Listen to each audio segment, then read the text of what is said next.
All right, everyone, I appreciate you being here today. I know you're all here because the court requires it, and I respect that, but let's make the most of this time. I'm going to show you 10 practical tools, strategies that can actually help you handle stressful situations, manage conflict, and stay in control when things get heated. Think of these tools as ways to keep yourself out of trouble, improve your relationships, and most importantly, keep control over your own actions. Each tool comes with a little story, a role play. You'll see examples of guys dealing with their partners, their exes, or the mothers of their kids, and how they can use these tools in real-life situations. Let's dive in.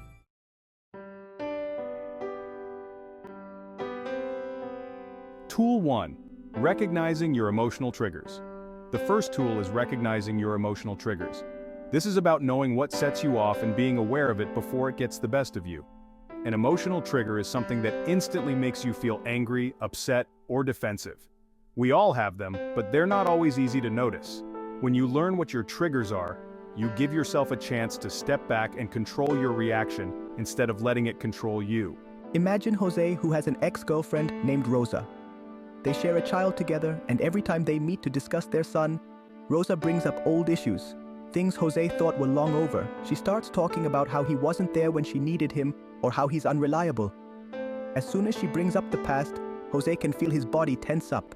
His fists clench, his jaw tightens, and he's ready to start defending himself, maybe even shouting back.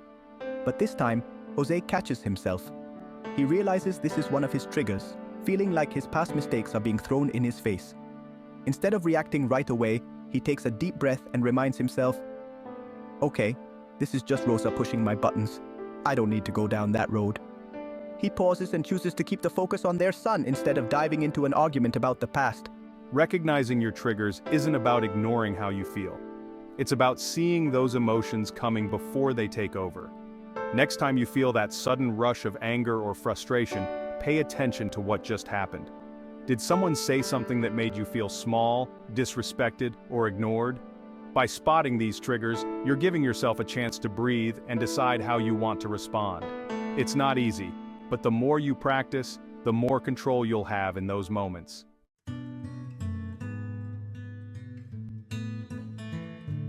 Tool 2, Radical Acceptance, Letting Go of Control. The second tool is radical acceptance. This is a big one. Radical acceptance means learning to accept things you can't control. Sometimes people or situations make us feel disrespected, unheard, or frustrated, and our first instinct is to try and make them see things our way. But the truth is, you can't change other people. You can't make them behave how you want. Radical acceptance is about letting go of that need to control everything and focusing on controlling yourself.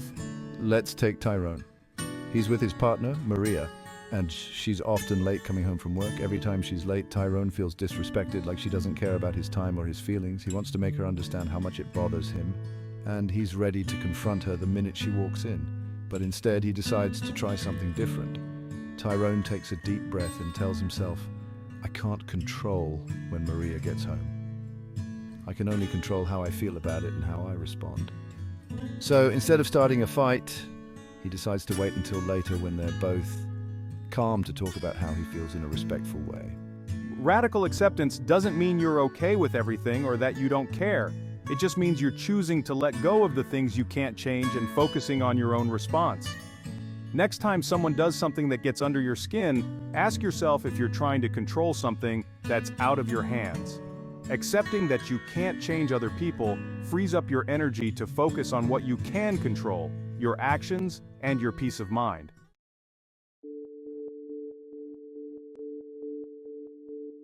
Tool 3, Stop Skill, Pausing Before Reacting.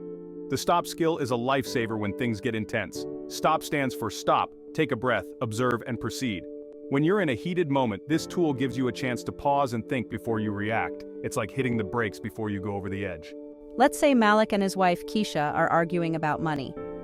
Keisha makes a comment about Malik's spending habits, and he immediately feels attacked, like she's blaming him for their financial problems. He's ready to snap back, but he decides to use the stop skill. First, he mentally says stop, giving himself a split second to avoid reacting. Then he takes a deep breath, slowing his heart rate. He observes how tense he feels and notices that Keisha looks frustrated too. Instead of firing back, Malik chooses to say, "I need a few minutes to calm down. Let's talk about this later." By doing this, Malik keeps the argument from turning into a shouting match and gives both of them a chance to cool off. The stop skill is about giving yourself a second to think before you react. Next time you feel your anger rising, try it out. Mentally say, stop, take a breath, observe what's happening inside you, and then decide if reacting is worth it. This small pause can make a big difference, helping you keep control in situations that might usually end up in a fight.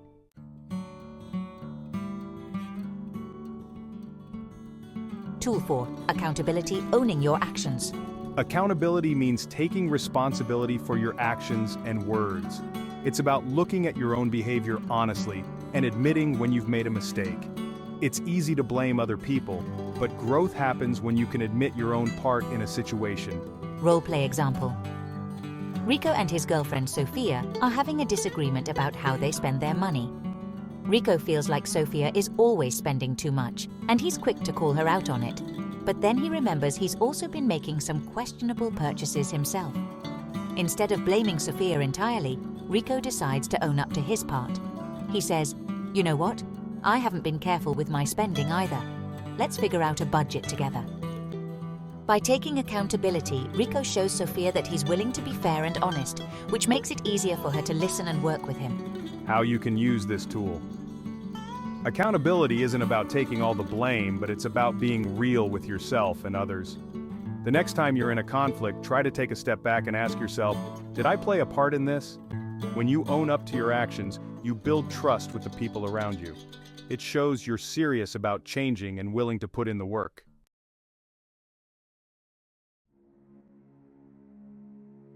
Tool 5. Compassion, seeing the other person's side. Compassion means trying to see things from the other person's perspective. It's about putting yourself in their shoes, understanding their feelings, and not just focusing on your own. Compassion can help reduce anger and open the door to better communication. Role play example. Let's look at Darnell and his BM, Carmen. She's mad because he missed a meeting at their son's school. Darnell feels like she's blowing things out of proportion and that she's always criticizing him. But then he stops and thinks about it from her perspective. He realizes that Carmen is frustrated because she feels like she's handling everything alone. Instead of arguing back, Darnell says, "I get that this is important to you. I'll make sure I'm there next time." By showing compassion, Darnell diffuses the argument and respects Carmen's feelings. How you can use this tool. Compassion doesn't mean you agree with everything, but it means you're willing to understand where the other person is coming from. Next time you're in a disagreement, try to ask yourself, what might they be feeling? This shift in perspective can help keep things calm and respectful.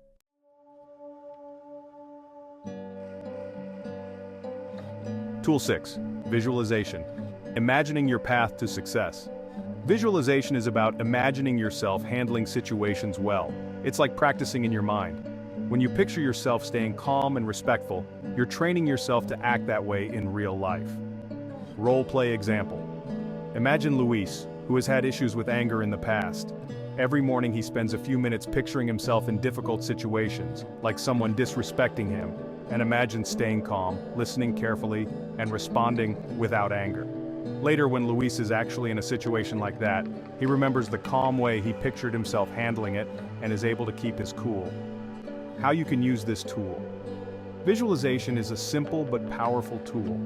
Take a few minutes each day to imagine yourself handling tough situations with respect and patience. The more you visualize yourself acting in a certain way, the more likely you are to do it. It's like mental practice that helps you stay in control.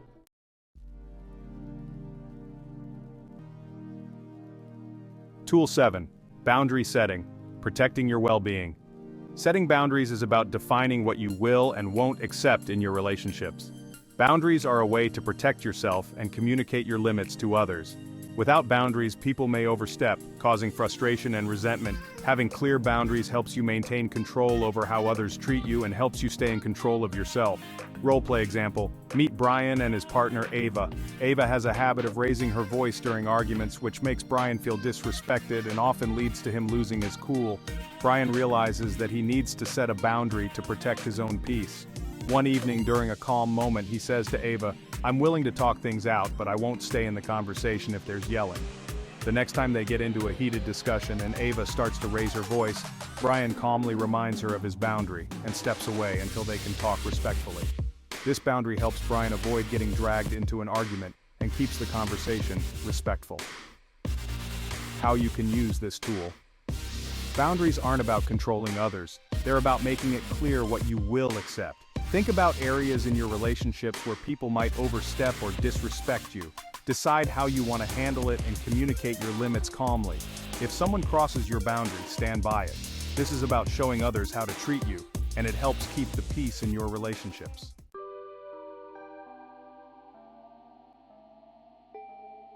Tool 8. Journaling for self-reflection, understanding patterns over time. Journaling is a powerful way to understand yourself better. By writing down your thoughts and emotions, you can start to see patterns in your reactions. This tool allows you to reflect on situations and look at them with a clear mind. Over time, journaling helps you understand why you react a certain way and gives you insights into how to handle similar situations differently in the future. Role-play example. Let's talk about Mario. He often finds himself getting frustrated with his ex, Carla, especially when she brings up things he did wrong in the past. After another heated exchange, Mario decides to start journaling. Each day, he writes down what happened, how he felt, and why he thinks he reacted that way. Over a few weeks, he notices that he tends to lose his temper when Carla criticizes him, which makes him feel judged.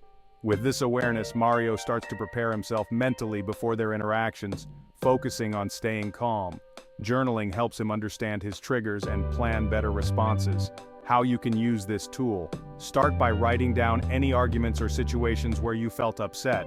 Reflect on what triggered you and how you responded. Over time, you'll start to see patterns which can help you predict and manage your reactions. Journaling doesn't have to be complicated. Just a few minutes a day to get your thoughts out on paper.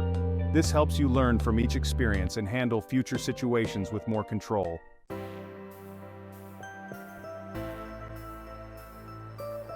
Tool 9. Positive self-talk, replacing negative thoughts. Positive self-talk is about changing the way you talk to yourself. Many of us have negative thoughts that make us feel worse, like I always mess things up or I'm not good enough. Positive self-talk means replacing those thoughts with something more constructive. This doesn't mean ignoring reality, but it's about encouraging yourself to grow instead of putting yourself down.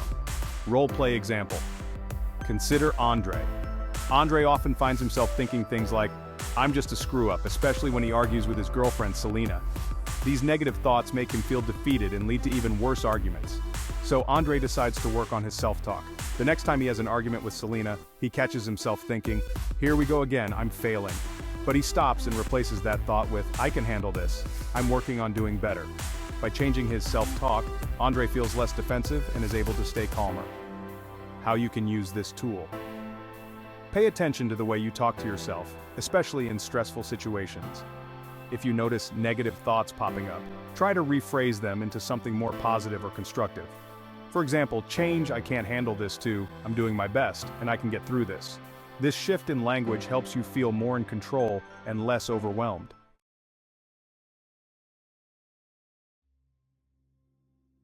Tool 10. Practicing gratitude, focusing on the positive.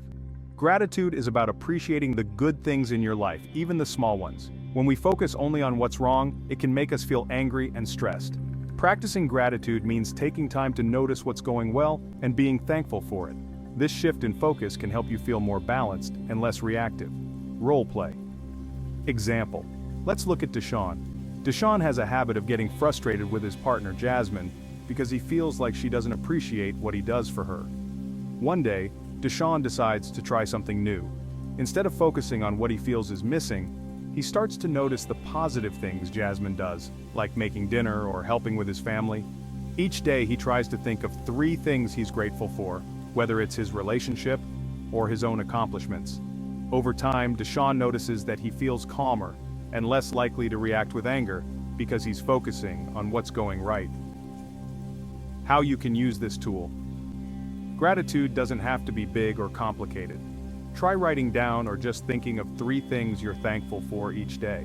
It could be something as simple as having a good meal or a good conversation. Shifting your focus to what's positive can help balance your emotions and make it easier to stay calm, even in difficult times.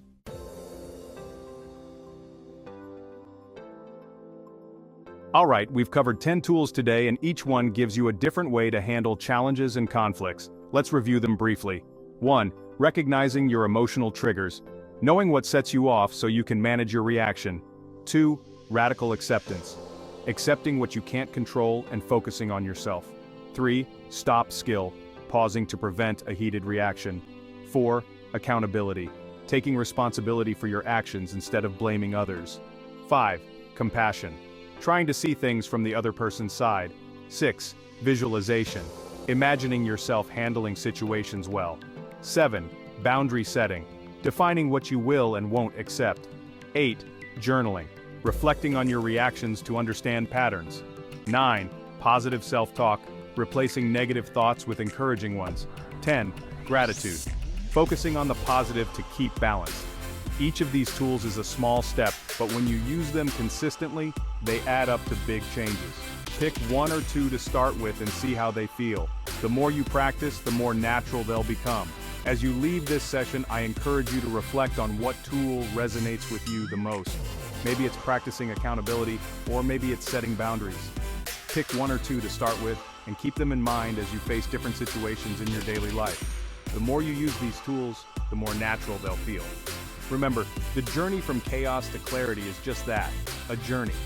But with these tools, you're equipped to make progress, to handle situations differently, and to foster a sense of hope, resilience, and empowerment in your life. Also remember that you don't have to be perfect, and change doesn't happen overnight. But every time you choose to use one of these tools, you're moving toward a better version of yourself. Thank you for being here, for listening, and for putting in the effort to learn something new. Let's work together to build a future rooted in respect, understanding, and control over your own life.